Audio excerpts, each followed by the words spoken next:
Technology. I think Zoom was out partying last night. That's what it was. I like 8 times I had to try to sign in. Really? And it just kept hanging and hanging and hanging and yeah. Yeah, I couldn't get in either. Took me a while. Yeah. 8 times I had to try to sign in. Well, that's weird. Okay, good. All right. So where do we want to start today? Yeah. Ladies, the floor is yours. I don't even know. I can't think this morning yet. Were either of you on Thursday's live stream or watched the replay yet? I was. Yeah. Go ahead. No, I watched it today. So Yeah. I completed it. So it's fresh in my mind. Yeah. Mm-hmm. Yes, Linda, your turn.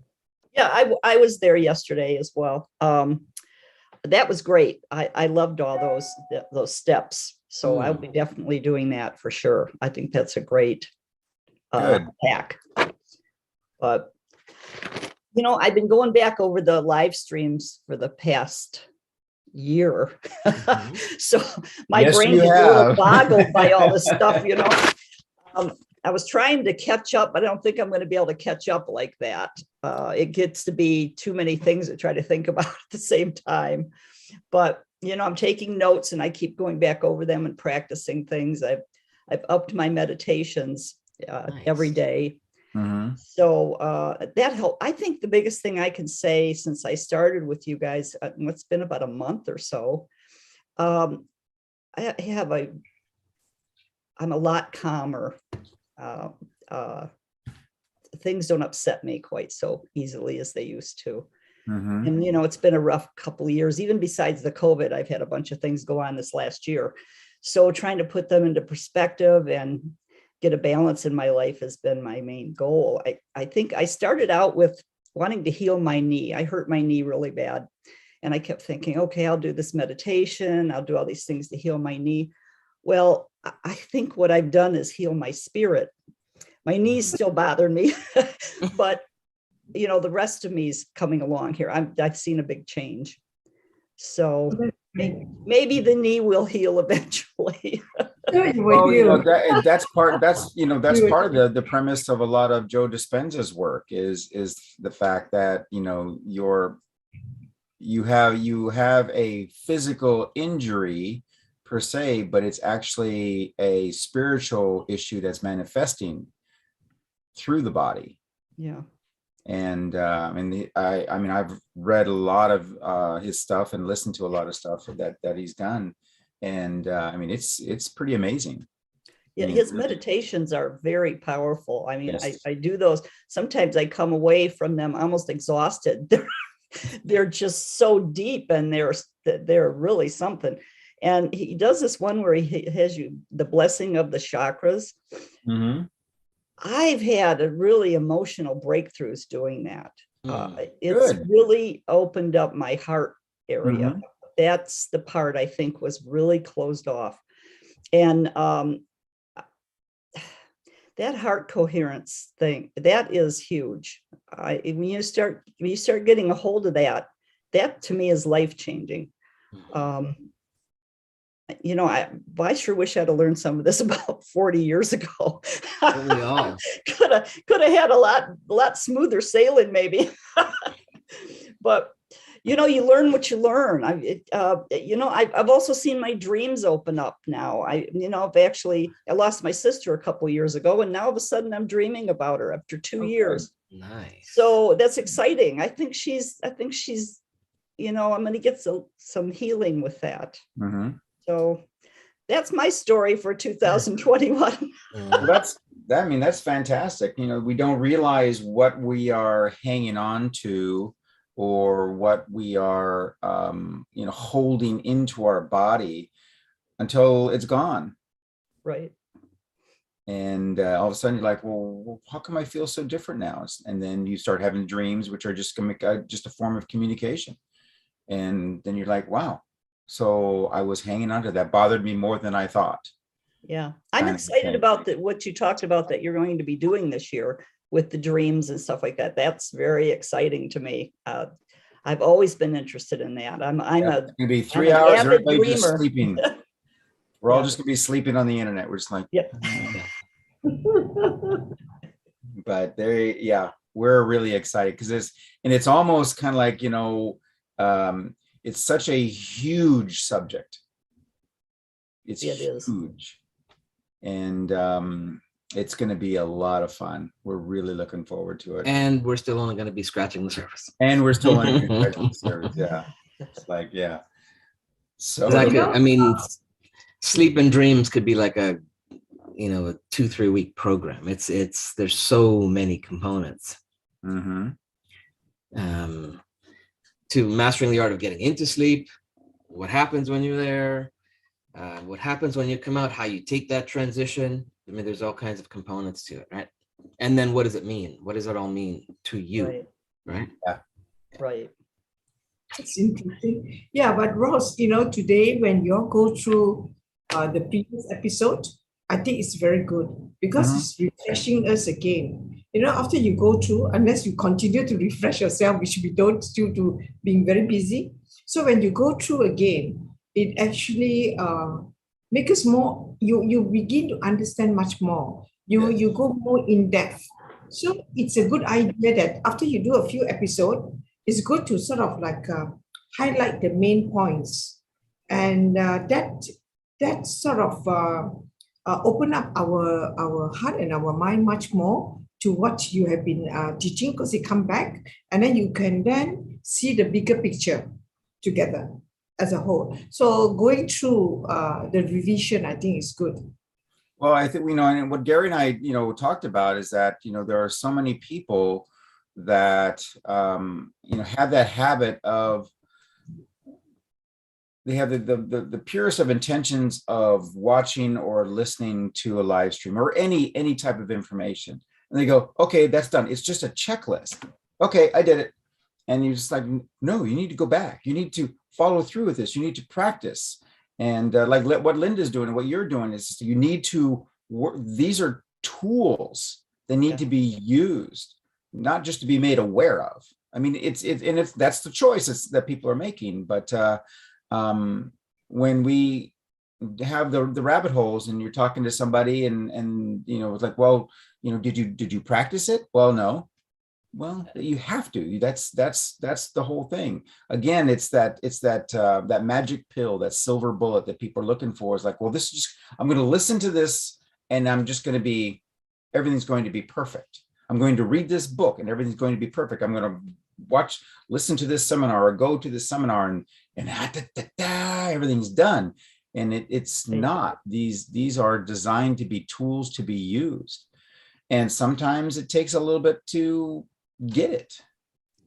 But once you do, that's how I felt with my healing my knee. That was my objective, right? But I didn't get that. What I got instead was a journey to heal myself, which was much bigger, much better than just healing my knee. If I'd healed my knee, I might have just moved on. Yeah. Right. So that's how I'm looking at it. There's a reason this is all happening the way it is. And now I'm very excited because the stuff you're presenting, all the hacks are just amazing to me. And I've got back to journaling. That's huge. Just to write your thoughts every night, to ask yourself questions. I love that one. I do that all the time now. Ask myself questions before I go to bed. I found the answer to why I think my window's leaking. I'll let you know if that one has worked or not. That's awesome. Hey, That's funny. It's like the next question is, where can I find a roll of duct tape? Well, we've tried everything. That's the point. And I'm going, okay, now I need some help from a higher power here. That is. What are we missing here? That's great. Rajesh, how are you doing? Oh, there he is. Hi, good morning, all. Can you hear me? Oh, Yes, we can hear you. Yeah. Yes, welcome. Yeah, thanks. Okay, so I'm good. I'm doing well. and I am following your group and your overall discussion, I guess, since last maybe 1 month. Okay, Okay. great. Fantastic. Thank And you. I really liked the topic which you bring, and of course everything about whatever the energy, because I am following in fact those we have the group here which we do those practices, and especially the Huna and NLP. Oh, Those are we follow those. Okay, it resonates with my, you can say, interest and energy. So I'm really thankful to you guys, because great. you are doing a very great job. Oh, thank you very much. That means a lot. Thanks, Gary. Thanks, Ross. And You're I can welcome. see today Jean and Linda. They are also new to Mhm. me. So I wish you a very happy New Year first of all, and hope we will stay connected. Yeah, Thanks. for sure. That's the whole point Well, and is that's why we want these Saturday morning calls to be where we're building that community, and you exactly. know, you have somewhere to come to explore whatever you want, and maybe re go over different things and review them, and so you can expand more into where we all collectively want to be, right? So that's Mhm. awesome. In fact, just to few. In fact, in morning I have one session, and hope, I think you must be aware about the Ho'oponopono, right? The manifestation prayer. Hmm. So these days we have the community here, which on daily basis, in fact, during our India time, for 15 minutes we do that Ho'oponopono prayer, Nice. and there are a lot of people, including me, we got a very good results. Can Yeah, you? and I've Really I've been amazing. doing Ho'oponopono for um since 1999, I believe. So it's That's been a great. while. Yeah. Yeah. So you, yeah, Yeah. That's awesome. yeah. Thanks, Gary. Yeah, we will. I mean, we will, and Ross and I've discussed it. We're not sure how we're gonna do it yet, but we will be doing some um Huna types content mixed into what we do. We might be bringing some of that stuff into future streams as well. There's definitely a ton of NLP stuff that's in there, but not. We don't use the NLP or neuro linguistic programming. We don't use the terminology that they use. We just do it in we believe, a little bit more softer way for people to get it, without getting into the technicals of Yeah, neuro linguistic agree. programming, Yeah. or hypnosis, or EFT, or any of the other stuff we bring in. So yeah, I mean, it's the beauty is there's a lot of different technology and tools and methodologies out there how to create change, right? Yeah. And some of it's in alignment with us, and some of it we believe that we've got a whole different slant on it. But we know from our experience, the delivery system that we put together for Yeah. the content we have is unlike anything out there. And that's when we get into the art of designing your reality, that's what that whole piece is about. And so that's definitely something you guys are going to want to look for in the new year. We haven't got a solid date on it yet, but we'll let everyone know when we do. And I mean, Gene's taken it, and it was a different name at the time, but those 7 days, they give you a guidebook of creating your reality. That's great. Yeah. Right? It's pretty cool. So yeah, and we need more people doing this. We need more people tapping into their inner power and knowing they've got it, and it not being dependent on something outside of them. It's always within them, and I that's what these sessions are all about, really. Mm-hmm. Exactly. Yeah. So let your friends know that you're in that group with too. Let them know about us, and get them on this call. That would be awesome. This. I mean, we love doing the live streams, but this is our favorite because we can have this direct interaction with everybody and get their real opinion of what's working, what's not working. So a lot of times the questions that people ask, we're kind of going, I thought we covered that. Well, maybe we did in our mind, but it didn't translate out right. It didn't, it didn't hit home like we had hoped it would. So that's why we like these the rabbit holes. They're just fun. We meet Yeah, a and lot it of tends to be the people that are the doers, not the watchers, right? And that's what we Exactly. want is more Yeah. doers. Exactly. Because That's the truth. the more you can set an example, the more you radiate your light in your area, right? And just becomes, all these different pockets we've talked about in previous streams. It becomes these different pockets all around the world where they're just radiating a whole different energy. And sooner or later, there's enough pockets that starts to cover the globe, right? And then collectively, that energetic frequency can shift altogether. Yep. So I like today's talk. I like the bridge the bridge. of what is now your reality and the reality that you want. Mhm. And to ask the question, what if?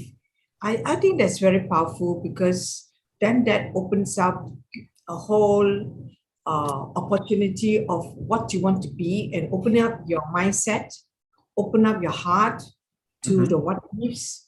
So that bridge is a very powerful bridge, which I think most of us should walk on. Well, the bridge is what we've been. I mean, it's the Elaborate CCP, more on right? the bridge, yeah. Yeah, about it's the this. CCP that we've been we talk about all the time from day one, is the ability to get into the choice convergence point. It's powerful.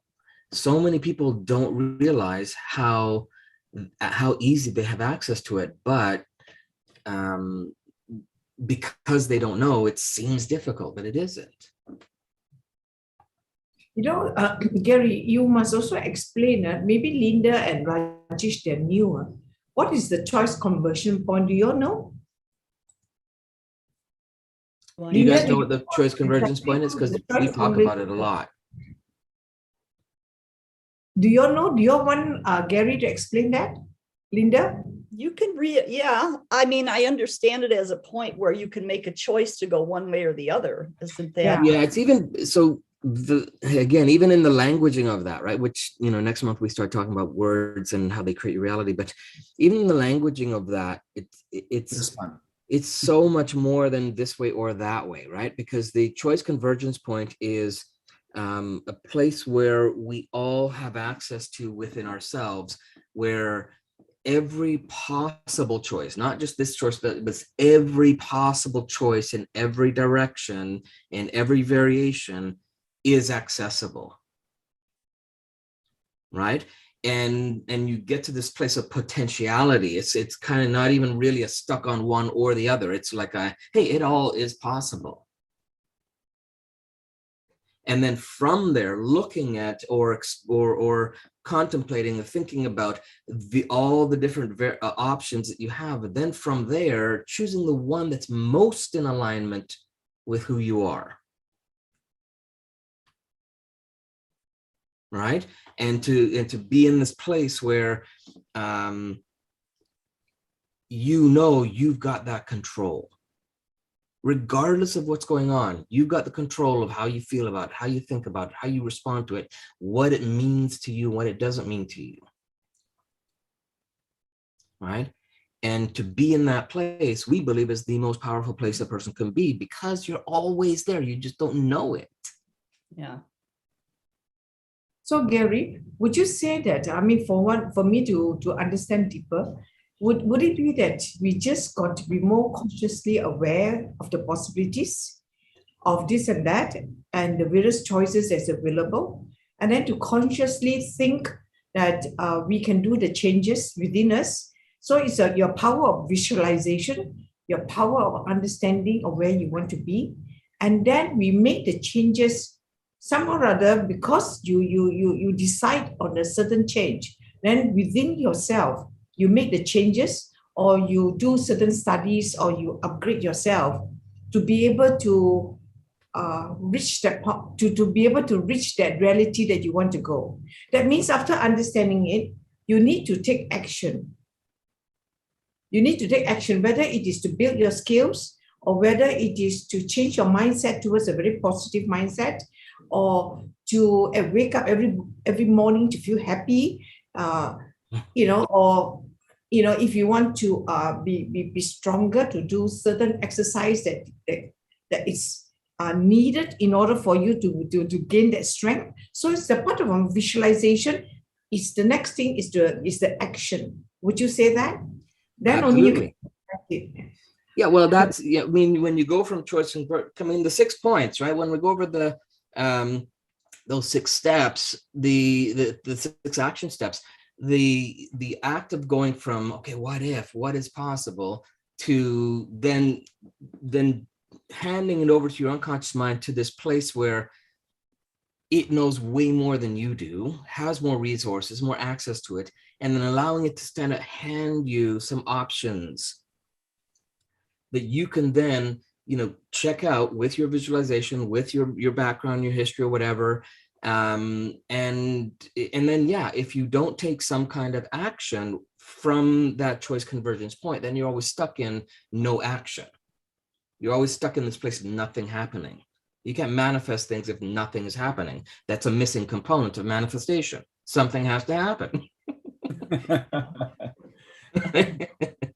And for those that are listening, and this sounds like, oh my God, that's going to take forever. It's almost instantaneous. Once you start to get into an understanding this process and practicing it and such, then all of a sudden now it's just like boom, boom, boom. Because the reason that we use the example of the analogy of the eye and of the storm is because it's that storm that makes it hard to make your decision. Because you're like, you have all this interference and all this noise and all these other influences that are coming in at you, and we're all like, we're so off balance. And you can just go into that eye, go to your choice convergence point, and then you're just, that calmness just takes over you. You're just like, I'm calm. These are my options. And ultimately, I believe this is how it works for me, is that if you, prior to that, going into that state of mind, you have 100 different options, of which 95% of them have no relevance whatsoever, but they're there. They're the noise that's outside of, that's from your environment, your surroundings and such. But this happens. You're not, and the reason I'm saying this is because I don't want everybody to think like, oh, so I have to pause and I have to do this and I have to do this. Like, well, in the beginning, to try and to learn this process, maybe. So, but ultimately for Gary and myself, it's just like that, because we're generally always there, where we're in that state of mind, almost all the time now. So we can look, you can observe, you can interpret what's going on, and then you can respond to it. Yeah, you're right, Ross. I think, after a while, I think the first step is to be aware. Once you are aware, and then you be conscious about what you want, then stepping into it is much easier. It's because when you're not aware, you're clouded, you're very clouded by so many external factors and external influences. So you are not sure where you are. And because you're not sure, you just leave it. I will think about it tomorrow. Yeah. So I guess, whatever you had, your teaching, to be right in the center of the eye, you have to make a decision fast, because if not, you are right in the middle of the storm. So you got to be clear. You got to be very clear what you want, and then make your decision and follow it through. And I have no idea what this is about. And after some time, it's actually very much easier to navigate. Very much easier. You are right. I believe in what you say, Ross. Yeah. Right. And you'll find when we do our master lab on time, you're going to find that that's going to be another tool that's going to work for you, because going off of what you just said, is like, you think that you have to make a quick decision and such. I have no idea what it's about. Well, we just give you more time. When you start to understand how time can work in your favor as well. So this is Hello, Fred. Do you have a question? Oh. Okay. Oh, that's all right. I think Fred sounds like he's checking out what we're talking about. So Yep, I think so. So, yeah, when we do the master lab on time, it's going to be that'll blow your mind, because all of a sudden that rush, it's like, oh, I have to hurry up and make a decision. No, you have all the time you need. Is this like that when it's based on emotions? I mean, not, what I mean, your gut intuition, sometimes when you need to make a quick decision, your gut feels something's right or something's wrong. Is that go along with this? For sure. Because there's a lot of times, I mean, just like the feeling you get when you're, say, around somebody you know is not good and you move on, or you just get a right feeling about something. Mm-hmm. So that is your convergence point. yeah, you're tapping into, because it's tapping into the source of all your resources that help you to make that decision, those choices. So for sure, it's an aspect of it where you're more in alignment with the vibration of your truth, and that's when you're noticing that person that comes in the room that doesn't feel right. It's because they're not in alignment with your vibration of your truth. Right. That's what you're picking up. Okay. Right. And that's in a place of choice. You're always in that place of choice. You're always looking at what's in alignment with your truth. Right. Yeah, we did a whole live stream based on that, and I don't remember which one it was. You remember which one that was, Gary? I'm trying to think of no. Yeah, Oh, she'll come up on it. Eventually.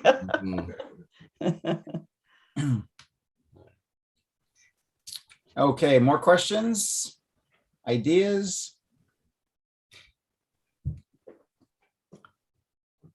So something I think, we should talk about, especially today, right, is the idea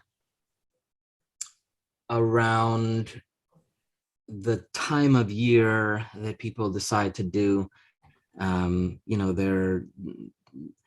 their version of what they're going to create in the reality, right? So their version of goal setting or creating intention to change or whatever. I think it should be something that's done on a regular basis.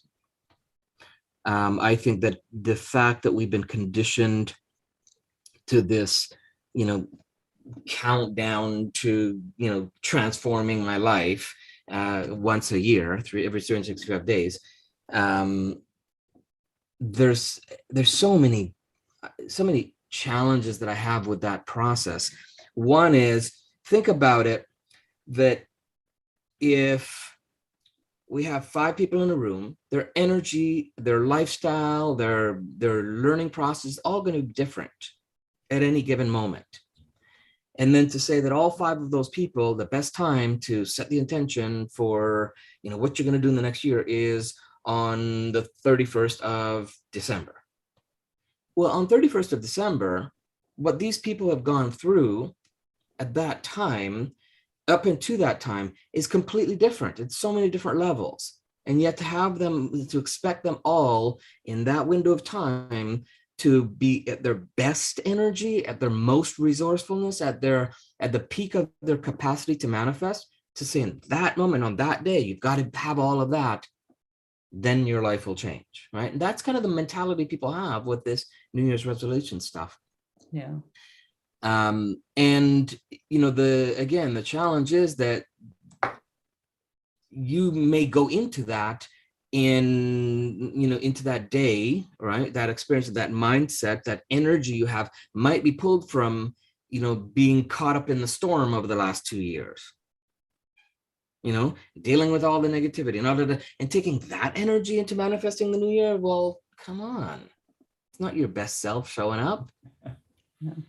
I think we all have a habit or prevalence of starting things at the beginning of a timeline of some sort. We start our diets on Monday, and we start, this our new workout is going to start on generally Monday, at the beginning of a week, at the beginning of a month, at the beginning of a year. And instead, which is different. I mean, So going off of what Gary just said, how many time zones are there in the world? Totally. 24? Is there actually 24? Is it actually 24? I'm not sure if Somebody can there's correct quite me, a but few more you're time getting the zones. point is that, Yeah. okay, so it's just here. That's all it is. That timeline is just here. And when we do our time master lab, you're going to find that that's where time is as well. But it's something that is almost in all of us. And to be honest with you, I don't know where it started. Or why it did, but that's how we kind of think.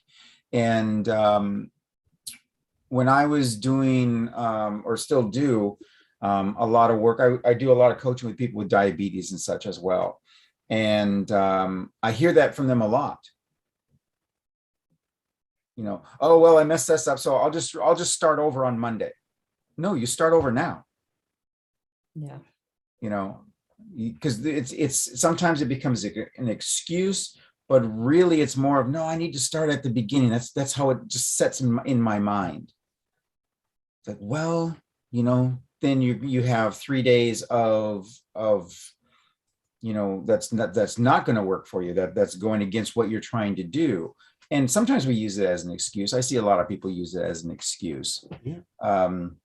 I think a lot of times it's the delaying of the now, right? It's delay of dealing with the now. Mm-hmm. And I'll start, Monday, or I'll start Friday, or whatever, right? So yeah, it's taking that vibration of what's going on that you tap into in the now and saying, I'm going to deal with that then. Yeah. I think to make any change, it's always the only effective way to make the change is to do it now. Because if you don't, the mind will have the reasons to tell you not to and to delay. So whenever I want to do something, when I think about it and that's what I have to do, I have realized over the time, it's just to do it straight away. Just start. And when you start, your mind will then will not stop you from doing it. But if you delay, the clever mind will want to make you feel comfortable and give you a reason not to do it until later. So then I found the trick is within the few minutes, you got to decide to do it. It's just like getting up in the morning, I'm trying to get up at 5 a.m. to read because I don't have enough time to read. So I want to read for at least 2 hours. Mm-hmm. So when it's about 5 a.m., I go to the toilet and say, should I? I'll go to the bed or should I turn on the lights? So you have to make a decision there and there, If not, then you will jump into the bed again. Yeah. So to do it right now, it's a very strong proposition to oneself. Yeah, exactly. And you find that in what Gary said is that, that moving it to Monday, as an example, is kind of a justification to just not do anything. And so when you have the idea, it doesn't mean that you have to go full on whatever the project might be, but at least start taking action.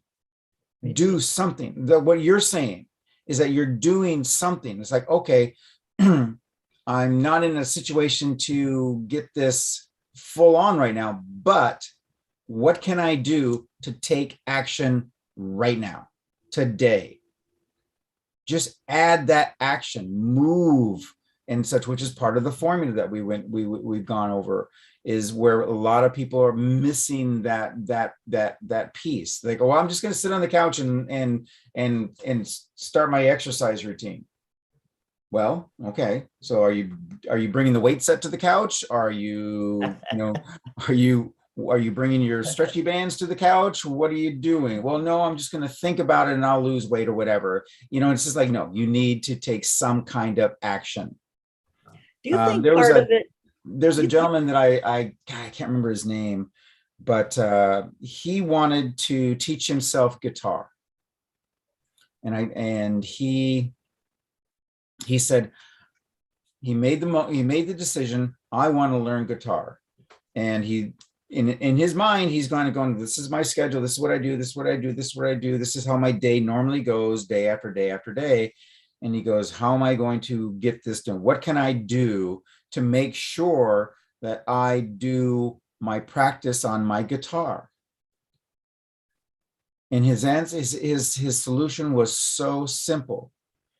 He says, well, at this particular time of day, I sit in the living room and I watch the news or whatever.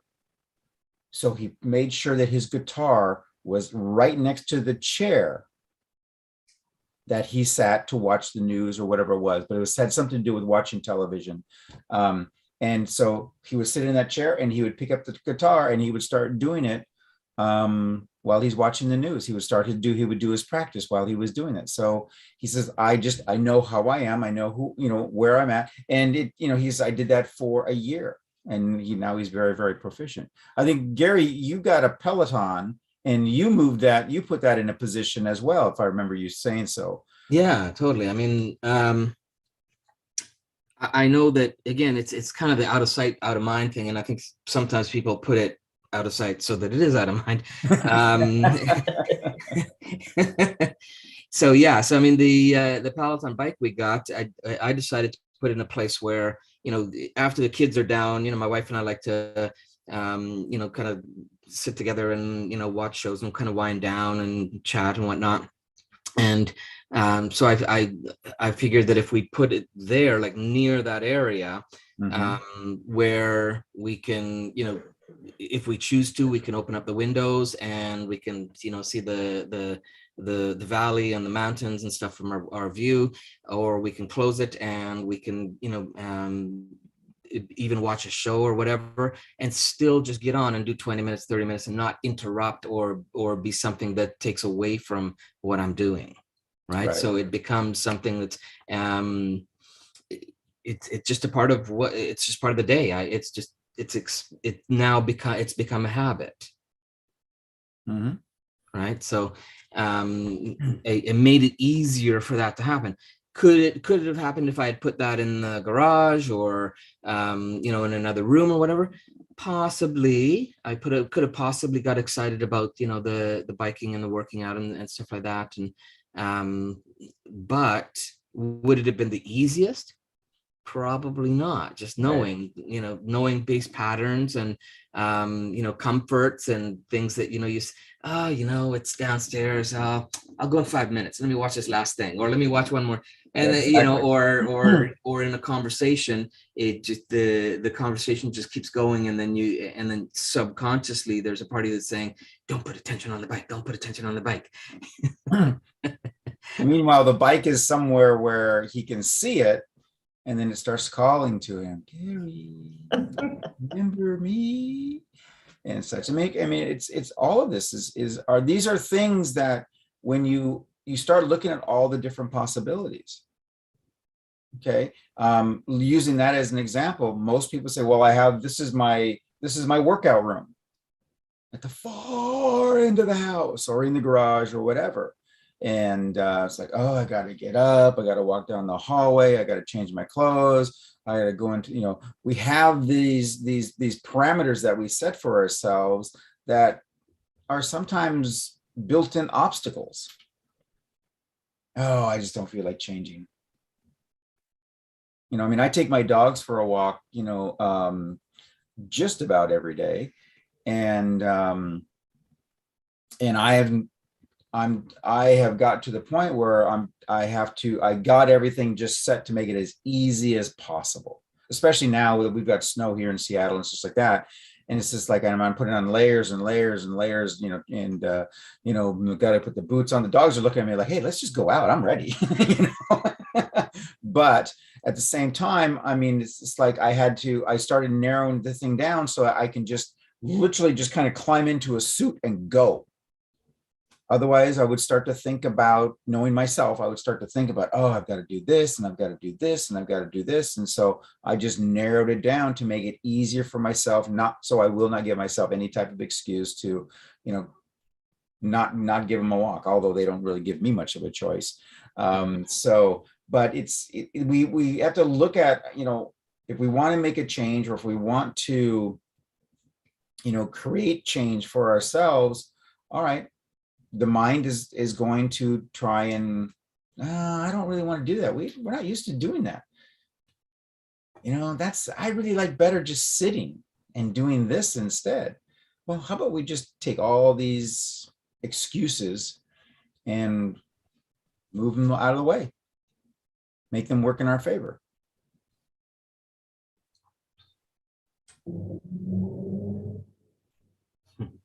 But we don't have to do that on the first of the month. We don't have to do it on the first of the week. We don't have to do it on the first of the year. And we shouldn't be focused on just those. So the more you're in that constant state, then when you find that you're at your peak of your capacities, that's when you should be, and you're tuning into that. That's the awareness part of it, right? And then so what I did was, I started to look at where in the reality quadrants could the possible issues be.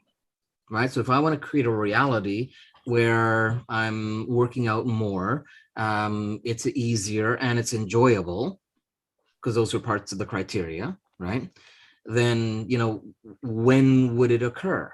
So the first one was, would it happen first thing in the morning? I'm too rushed. I got to get kids ready for school. And to do it then, it is not going to work, right? I just know there's too many obstacles that get in the way. And so you look at the when quadrant, the time quadrant.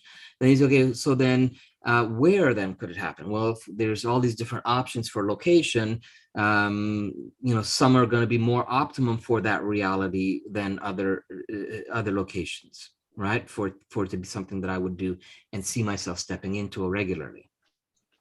Then it would be okay. So then the matter quadrant, the something happening quadrant, so what's actually occurring? What would, for that reality to happen, what would actually have to occur?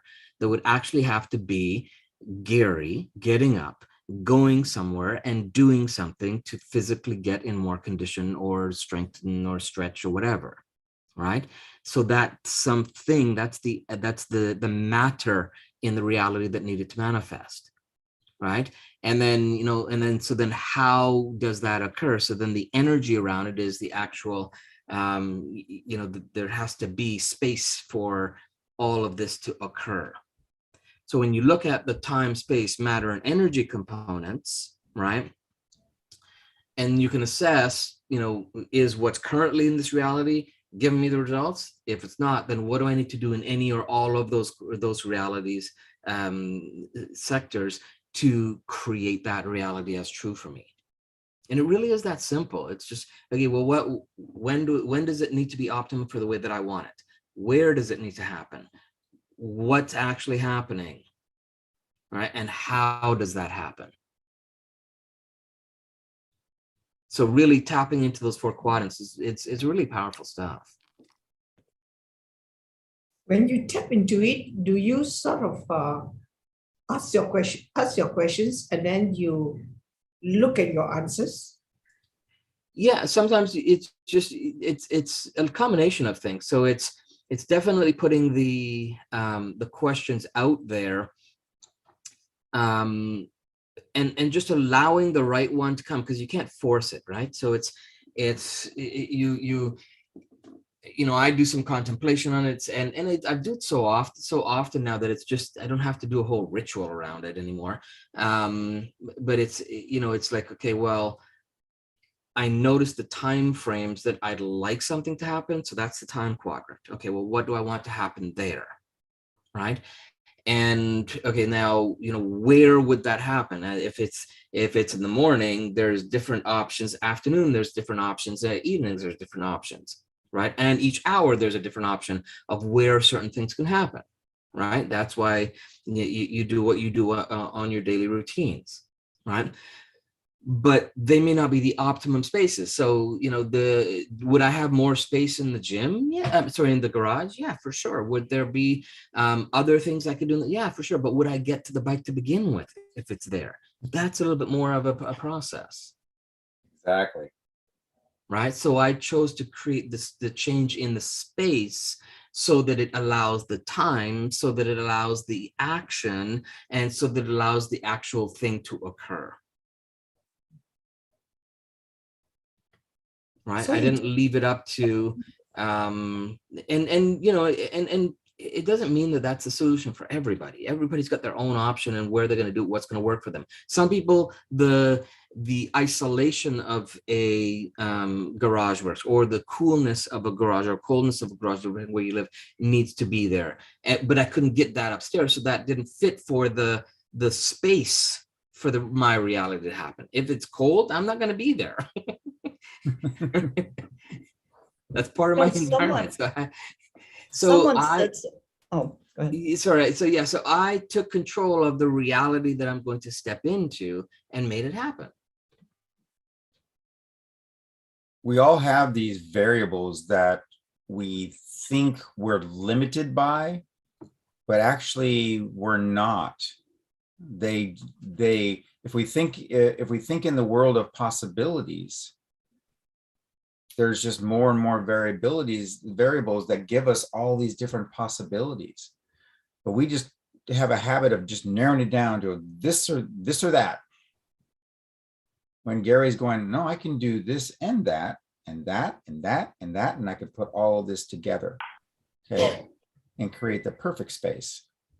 Something I've always done is, someone told me this a long time ago, and it's stuck in my brain. If you make a commitment, keep your promises to yourself. It's very important to keep your promises. So when we break our promises to ourselves, it's damaging to our psyche. It's harmful to us as a person, but it's really important. Told this to my kids. I said, if you keep a promise about anything, keep your promises to yourself. And I think that's worked well. And people have a hard time with that because they make these commitments, and maybe they make them for the wrong reasons. They make them because they feel they have to rather than they really want to. I think there's a lot of reasons that people make the commitments. I think a lot of people have or don't have all of the information. They may have basically read a meme somewhere or read a book, but really didn't absorb all of the book. As far as, if you write it down, then you'll do it. It's like, well, that's a starting point. It's just a piece. And well, I think that's the case with like a diabetic. You're talking about diabetic. Sure. They look at like that, well, this diet is going to work for me, but diabetes, most of it, type 2 diabetes, is a lifestyle problem. So you've got to change your lifestyle. It's not just a matter of just what you eat. It's a lot of things involved in that lifestyle. Exactly. And, there's lots more. There's a lot of variables that go with making that type of a change. Right. But the reward, as I've told a lot of my clients, is, I says, yeah, this is this is challenging, but the reward is a minimum of 10 extra years of good quality life. Yeah, I worked in a health food store for about 10, 11 years. Oh, and people would come in for their magic supplement. And I would say, you've got to change these things about your life. Well, if it's going to take that, and I don't want to get it. Well, that's where it comes from. It comes from change. You have to make changes. Health is most of our health problems are from our lifestyle. And you have to make a lot of changes to get to the healthy point. That's correct. And you can't, and it's hard to convince people that, you're going to feel like $1 million if you change and quit doing these things or whatever you're eating. I said, that'll be worth it, but it's getting there. It's getting them to see that end result. Yeah. And when you're in the choice convergence point, you're not afraid of change. You embrace it, right? You realize in the choice convergence point that you are changing all the time. It's the only thing you're not ever not doing. Okay. I mean, so when you have access to the things we're showing you and teaching you, and you have access to the choice convergence point, the mind frame shifts from I have to do change. I have to instead of this thing that you gotta muster up how to do. It's no, I am. That is who I am. That's my state. We all come in that natural state of changing constantly. I was just watching Will Smith has this documentary show on, I believe it's Amazon Prime, or it could be, yeah, I think it's Amazon Prime.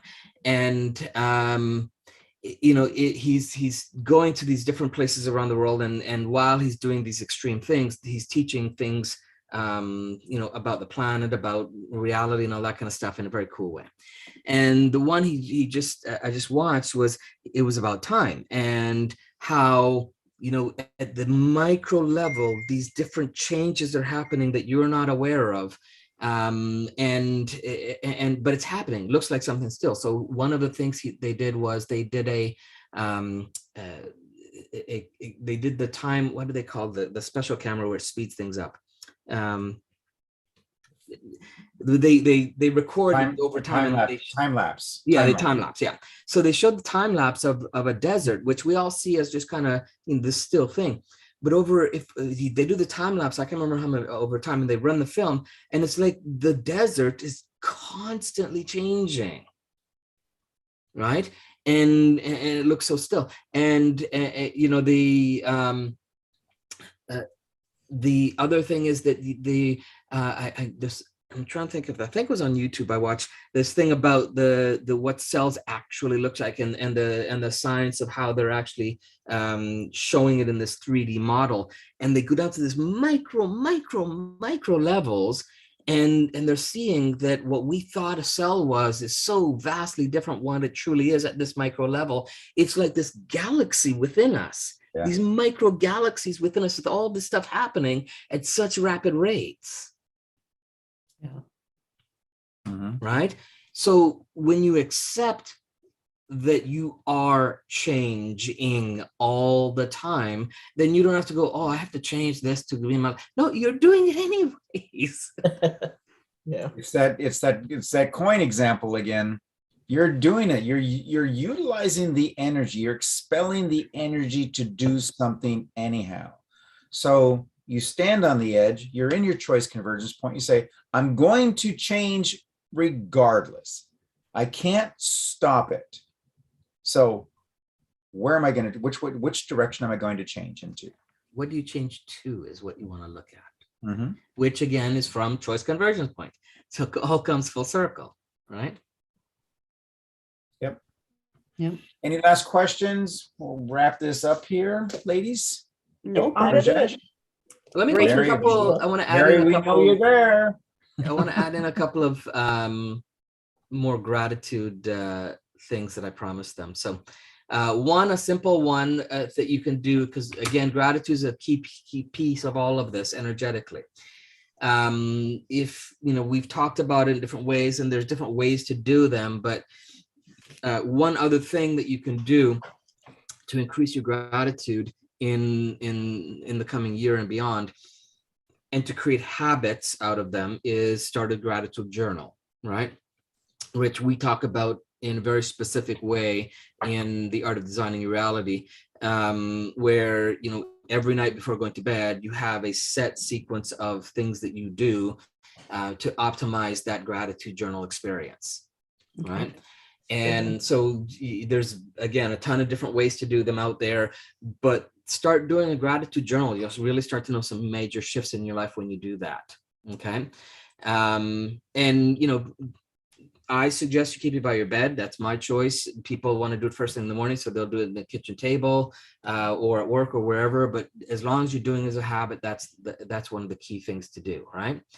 The other fun thing you can do is you can do what's called a gratitude inventory, right? So on a regular basis, not just December or January, but on a regular basis, create a list of, the goal is to try to get to 100 things that you're grateful for, 100 different things, right? In different categories. Could be things that you own, so which is assets and things like that, or people that relationships that you have, qualities or personal traits that you appreciate and you're grateful for, experiences that you've had, or the things you've done, those kinds of things. And you put that in a gratitude list of try to get to 100.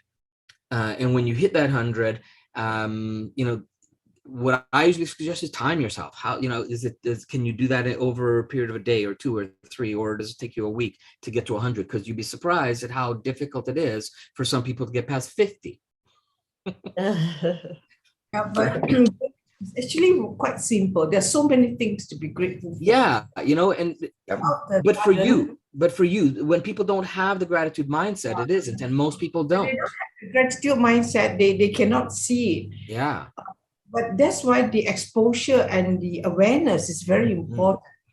And there's so much to be gratitude. Just look at nature, from water to the soil that give us. Without soil, we will not be here. We wouldn't be having food. So many things, to your homes that you have, and so many things.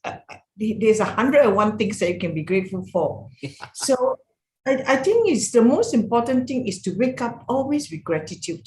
And even when you wake up, you feel gratitude that you are alive, that today you are alive. Yeah. And to be aware of that will bring a feeling of gratefulness.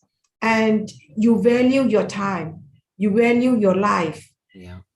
So many things you value. So I love this thing about the gratitude, because with gratitude, if you are able to feel and you start to begin the journey of gratitude, you suddenly feel that you're so humbled. Totally. You are so humbled. Whatever you reach, whatever level you reach, you feel so humbled because you are so grateful to all the possibilities that's been given to you. Yeah. And the feeling, as you said, it is a feeling. It is a deep feeling that you feel, and it comes naturally. So what the hacks that you're teaching, is very good to list it down, and to put the journal, because by listing it down, you create awareness, you build awareness, and by being awareness, after some time writing down, you don't need to write it anymore. Yep. Because it comes and flow into you naturally. Exactly. And when you feel this sense of gratitude, you will not feel the anger, you will not feel the jealousy, you will not feel the greediness, because you see, greed and jealousy is in all human beings. And these two things, these two very bad negative things in us will be suppressed down. And in the end, it will be kicked out by all the it doesn't exist anymore. It gets kicked out. Really, it is true. Yeah. So I truly subscribe to that. I truly live in it and believe what you say 100%. Yeah, Gary. Yeah. So it's a good practice to do a couple times a year, to do your gratitude inventory, and each time try to get to 100. And each time you do it, like I said, time it. So how long did it take you from when you started to when you got to 100? And the more you do it, like Jean says, the more it becomes automatic. It's like that time should shrink over the year, where getting to 100 is like no big deal. I can ream that off with my morning breakfast. I mean, it's, that's how good you get at it. So it's a really good practice to do. And a fun thing you can do, you can turn it into do it with a family member, friend, or a colleague, and challenge yourselves to see who can get there the fastest. 100 different ones, right? So some fun things you can do. A couple more I want to go through. So another thing you can do is you can write 365 thank you notes. So thank you for all kinds of different things, and it could be duplicates, it could be whatever. So things that you have gratitude for in your life. Thank you for this, thank you for that, thank you for this, thank you for that. Thank you for when someone opened a door. Thank you for when someone allowed me to enter a parking space. Thank you for all the things, right? So write 365 of them. Then spend, if you're going to do the January 1st thing, then spend whenever you finish your 365, for the next 365 days, make it your mission to hand out one of these notes to people in your world based on that note. Right? Make it your mission to hand out a thank you note when you're in the line and someone says, "Oh, go ahead, step ahead," or so the things that you are grateful, and have those 365 with the intention of handing those out to someone in the next year. Right? A barista at Starbucks, a daughter's teacher, people in your office, people you drive by, whatever. give that gratitude out, and it'll start to come back in as well. Right. And then and another fun thing you can do, the last one I'll leave it on, is when you have family get-togethers, it's a fun thing to do. Or when you have, if you can create the culture in your workplace where that you have enough people to do this, you create what's called an appreciation chair at an event, right? And the appreciation chair, you kind of decorate it up, and then you either have people volunteer to sit in it, or you have some system of pulling their name randomly so that when their name is called, they go and they sit. All right. And then in that gratitude chair, when they sit there, everybody else at the event has to come by and tell that person something they're grateful for about them. Very powerful. That's neat. I like that one. I love the chair. I'm going to practice it. Yeah. On the 2nd of February, I'm hosting for my young family, in my house. So I think I shall have the gratitude chair. Excellent. There you go. Excellent. Great. And to up that, one of the, because this is part of the, go ahead. If they sit on the gratitude chair, how many gratitude must they say? They come by depending on the size of the group, you can have them, if it's a small group, you can have them each come and say 3 different things, so that everybody there also has to think about what they're grateful for and about this individual every time someone sits in the chair. So if it's a large group, then you're just going to want everybody just come by and say 1, because it's going to take forever to get through everybody otherwise. Yeah. Right. So it just depends on your crowd. A large group, we are limited, even though we are open now without the lockdown, but we have to limit the number of people. And before they arrived, all of us have to take a test. Oh yeah, wow. All of us will take a test, and then we show to everybody the test. Then they can come. It seems to be good. like that's their first gratitude. I passed my test. Wow. Yeah. That's how you can resonate, I think, with the energy of probably of larger group. And thanks, Gary and Jean, for bringing this one. In fact, the gratitude, just to add one thing about the gratitude in the morning. In fact, these days I started, I think, since last 2 weeks. And there is one group. What they said in the morning, moment you woke up, you should have the gratitude for, of course, whatever the good things in your life. And those should be dynamic. You should not write on the paper. Those should come from within. Okay. So you can think of the moment you have those dynamic gratitude affirmations, gratitude feeling, then you energy, you can fulfill your energy definitely, because then you see yourself as a part of this universe. Okay. So this is really great. Okay. Thanks. You're welcome. Our pleasure. And to Yeah, end so this, we are grateful for everybody who attends. We're grateful for all of our members. We're grateful for everybody that's here today. It warms us very much. When we started doing this, we're like, wonder if nobody shows. And we haven't had that yet. That's never happened. So it's just like, it just really warms us that we are touching souls every single day. So thank you very much. Yeah. Never think you. about that, Ross, because it says that energy flows where attention goes. So don't put your attention in those areas. Okay. That's on the lighter side. Yeah. Okay. Yeah. That's awesome. Well, thanks everyone for showing up. We will see you. We have some really cool stuff coming up in the next 12 months for you guys. There's going to be a slight shift in how we present the content monthly. And the goal and the objective is that each month is going to have a theme, and then all the trainings that we do in that month are going to be supporting that theme. So it's going to be, they're going to be fairly complete pieces each month. And to the first one in January, we're still working on some graphics. So as soon as we have it, we'll post them up. But it's going to be on the power of words in your life and how they create your reality. So yeah, it's going to be fun. It's very powerful. We're looking forward to it. Yeah. Ross, before you're closed, I like the word echo chamber. Okay. The other time I can't remember hearing the echo chamber, but today when you're mentioning, did you mention it before? I didn't hear it. So today when you mentioned the echo chamber, I think that's fantastic. So maybe you can elaborate a little bit more on the echo. Linda, do you know about the echo chamber? No, I don't. So we'll make this real quick. So an echo chamber is when we gravitate to an area or a group of people who are completely on the exact same wavelength. The private group is an echo chamber. Okay, so it's not necessarily a negative connotation. It can be either or, but we gravitate towards an area or a group where everybody's kind of on the same wavelength. Oh, okay.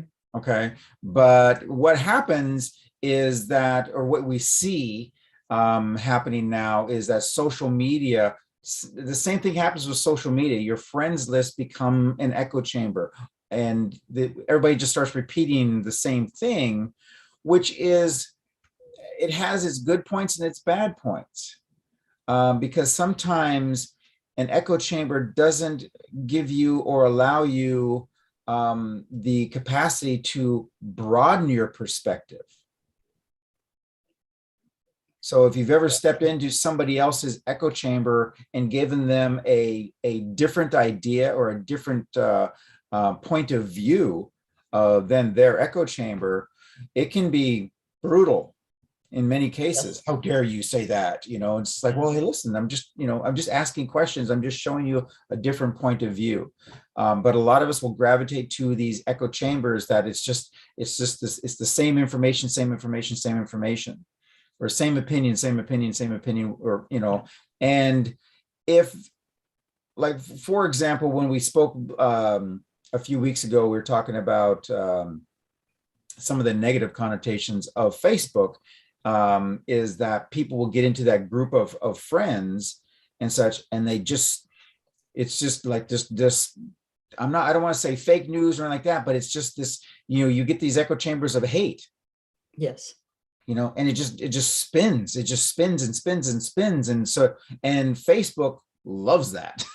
You know, it was already proven that it's like, oh, well, these people are really angry, but anger keeps people on the screen, keeps them focused, gives them more screen time, which for Facebook's business model allows Facebook to sell to them for a longer period of time. So echo chambers, as I said, are good. That's why a lot of us, we gravitate towards groups or clubs or things like that, is because, oh, well, these are people that, you know, we're all on the same page. And I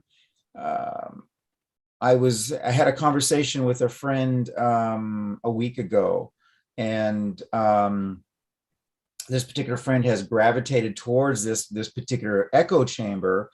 And when I was asking questions, they were telling me things, and I was asking questions about what they were telling me. I'm like, well, you know, what's the background on this? Where did this research come from? Where did, you know, et cetera, you know, things like that. They didn't have the answer, because they're just so wrapped up into, well, this is what they didn't say this. They said, well, this is what my echo chamber is telling me. And it gets to the point where we no longer even question the information. Yeah. And this is where I'm, you know, when I get into a situation like this, I'm completely in the choice convergence point. Because to me, echo chambers are that storm. They're just, you know, around and around and around. And so we have to be careful of that. Because all of a sudden we're just like, well, so-and-so said so. Well, yeah, but who's so-and-so? Well, it's just, you know, somebody I know on Facebook, or somebody I know on Twitter, or somebody I know, this, you know, and even today we don't even know if, you know, your mainstream news companies are actually giving you, you know, the right information, or the correct information, and they become an echo chamber. And you go to them because they're saying things the way that you want to hear it. And you go to a different news media, and they're saying something different. They're saying the same news, but differently. And you're like, oh, I don't like this. And so you just want to be aware. That's all. You're just aware of these. It's like, okay, where am I at? What environment, what echo chamber am I hearing? Thank you, Rose, for explaining. Okay. Yes. That's why we don't, one of our big, something that Gary and I talked about at length before we even started this, like, we do not want to be here to tell you what to think. We want to show you different ways of thinking. The choice convergence point is a different way of thinking. It's a different way of looking at life. It's a different way of looking at your options and your possibilities. And that's what's the most important. Yeah, and to us, it's the most individualistic method as opposed to it being dogma. Correct. Right? Yeah. Because it's your choice convergence, not us. We're just talking about ways to get there. Right. Right? Yes. Awesome. Well, I think we All right. are running a Fantastic. little That's a over great time, question. but thanks everyone for showing up, and happy new year, new cycle around the earth. And, let's put it out there for more harmony and more healing out there. And, Thank you very much. and let's continue to grow the community. And thank you. Be well. We'll Thank you. talk to Thank you guys you. and see you on the next stream. Happy New Year. You too. Happy New Year. Yeah, happy New Year. Sarve bhavantu sukhinaः. Happy New